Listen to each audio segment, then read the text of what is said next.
Здравейте, аз съм Алтежде и както е заглавието, днеска ще си поговорим за отборните флагове в Drag Racing Streets. Предното видео, което направих как да фармите бързи булпринти, ако не сте го гледали, мога да гледате, защото вие тук количеството булпринти, даже чакайте, ще го покажа тук, за да мога го виждате. Там ви обяснях за един-два флага от играта и ви попитах, искате ли да направим видео, в което обяснявам всички флагове. Съответно, кой не иска да има видео, в което му се помага с нещо, да знае нещо повече за Drag Racing Streets и да може да се развива все по-бързо, все по-лесно и някакви такива неща. Така че реших, че е редно да ви направя едно видео за това как работят флаговете, какви са флаговете, колко струвате, вие може да си ги сметнете, но все пак да знаете как работи целият процес с тези флагове, така наречени. Вие оставете един коментар с това какъв урок искате да бъде следващата играта. Вероятно, че имам супер много уроци на играта, но винаги има какво ново да се намери. Аз също не смятах, че имам още уроци да правя. Ето, за 2 седмици качвам 2 урока и някакви такива неща. Така че чат, знаете, пишете долу в коментарите също, абонирайте се на канала, харесайте това видео, защото така помагате изключително много, без да дадете абсолютно нищо. Буквално лайк бутон ви коства 2-3 секунди, просто да го цъкнете, а това се абонирате също, така че съм ви изключително благодарен.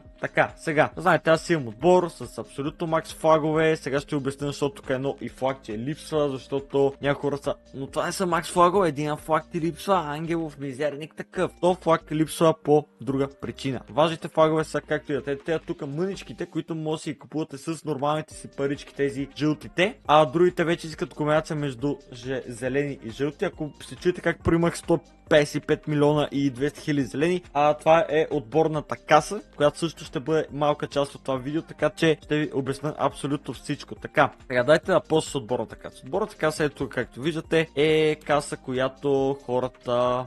ще се загледах нещо. Каса, в която хората постоянно вкарват средства. Ето тук му видите къде съм аз, много ми е интересно. Аз колко съм вкарал? 34 000 зелени съм вкарал, с хайпера вкарал 107 000. Уау, добре. Тук, нали, с глоби неща. Тази каса хората вкарват пари в нея, аз не мога да вада пари в нея. Всяко нещо, което се вкара в отборната каса, си остава за винаги в отборната каса, освен ако не бъде похарчено за флагове и паркоместа. Първите неща са тук паркоместата, които ние съответно имаме изкупени всичките, така че няма какво да стане.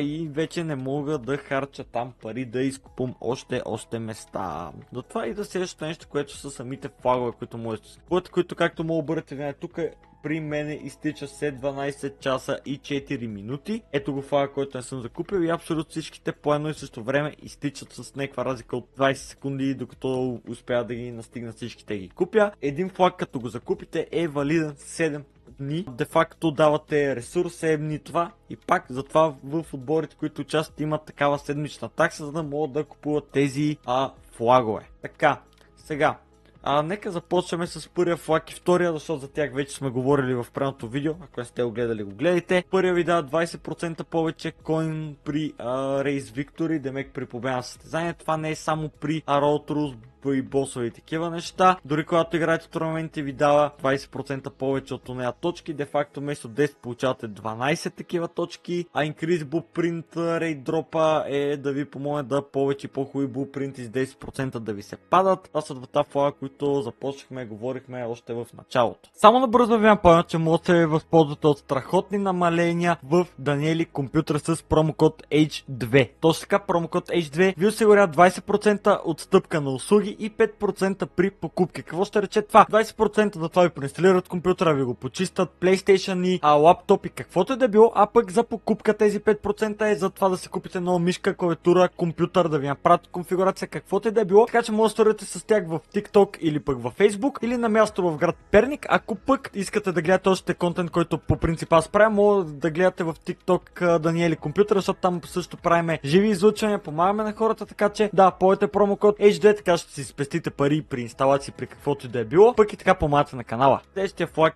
дава 5 екстра темпа на Time Race. Ето тук, за хората, които не знаят Race, ето тук Time Race. Вместо да имате 10, ще имате 15. Този флаг може да струва малко така безполезен и тъп, но да знаете, когато се опитвате да запишете топ, този флаг е доста полезен, така че да го имате впред. И той е някакви къси парички, мисля, че беше 50 хиляди, нищо от сорта. Те тук първите мисля, че беха по 800-900 зелени, нещо такова. Така, този флаг, който не спрямо купили, който струва 90 000 и 2000 зелени, ви дава 30% повече репутация. Когато сте в отбор и изиграете състезание, там има едно такова reputation, което доста хора са ме питали за какво служи. И тази репутация е тук, всеки от тимовете си трупа месечна репутация или седмична. Май седмична беше. Няма да че. В коментарите някой ще ме поправят. Те имат 4 милиона, 1, 2, 3, 5, 10, 80 милиона. Чакай да има member list. Ето тук всеки играч колко репутация има от отбора. Флагове, да, те са го купили и този за репутацията, защото те явно се състезават за репутация. Тук идеята е, че ако отборът ти се състезава за репутация, се служа. Ако не се състезава за репутация, не се служа този факт, защото идеята е тук стигнете на някои от първите места по репутация за месеца, за да получите награда, която е 2000 зелени. Това факт по принцип е доста обезмислящ да го купуваш, ако не се състезава за репутация. Така че ние затова не взимаме този флаг. Следващия флаг, следващите 3 флага, така ще ги оттаковам на 3, са Small Flag Power, Medium Flag Power и Large Flag Power, както имате този първия малкия добавя 1 Нм, третия добавя 3 Нм и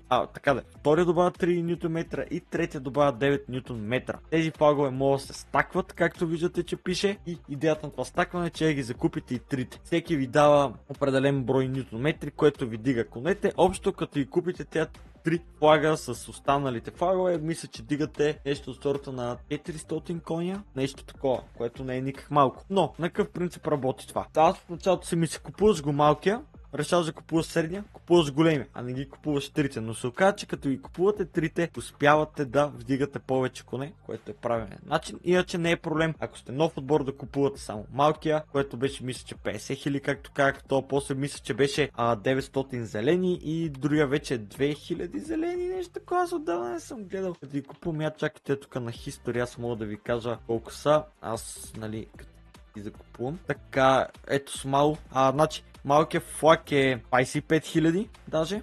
Объркал съм. Medium флаг е 900 зелени и голям флаг е 100 000 с 2500. Де факто тази редичка е излязла около 3400 зелени и 125 000 парички. Нали, говорим за смал флаговете и тези неща. Така, следващото е грип.